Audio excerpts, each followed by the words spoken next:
അഖിലരും ആത്മസുഖത്തിനായി പ്രയത്നം സകലവും ഇങ്ങ് സദാപി ചെയ്തിടുന്നു.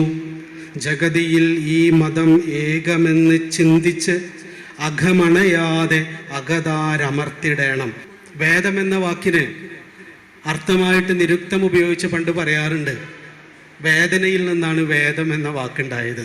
നമുക്കെന്തെങ്കിലും വേദിപ്പിച്ച് തരണമെങ്കിൽ അവിടെ ഒരു വേദന ഉണ്ടാവണം, ഒരു മുറിവുണ്ടാവണം. ഒരു മുറിവുണ്ടായാലാണ് അവിടെ എന്തോ കുഴപ്പമുണ്ട് എന്ന് നമ്മൾ അറിയുള്ളൂ. എങ്കിലും അവിടെ നല്ല മരുന്ന് വെക്കാൻ പറ്റും. ആ മുറിവിൻ്റെ വേദന നമ്മൾ അറിഞ്ഞില്ലെങ്കിൽ അതവിടെ ഇരുന്ന് പഴുത്ത്, വേദന അറിയാതെ പഴുത്ത് ചീഞ്ഞ് നമ്മൾ ചത്തുപോകും.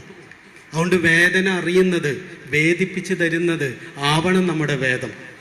അതുകൊണ്ട് നമ്മളുടെ സാമൂഹികതയിൽ, നമ്മളുടെ കുടുംബത്തിൽ, നമ്മുടെ വ്യക്തി ജീവിതത്തിൽ നിലനിൽക്കുന്ന ഈ അസമത്വങ്ങളെ, ഈ വിഭാഗീയതകളെ വളരെ ആഴത്തിൽ മനസ്സിലാക്കി നൊന്ത് അതിനെ മാറ്റാൻ സ്വയം, ഗുരുവിൻ്റെ ഭാഷയിൽ പറഞ്ഞാൽ അഖിലരും ആത്മസുഖത്തിനായി പ്രയത്നം സകലവും ഇങ്ങ് സദാപി ചെയ്തിടുന്നു. ജഗതിയിൽ ഈ മതം ഏകമെന്ന് ചിന്തിച്ച് അഘമണയാതെ അകതാരമർത്തിടേണം.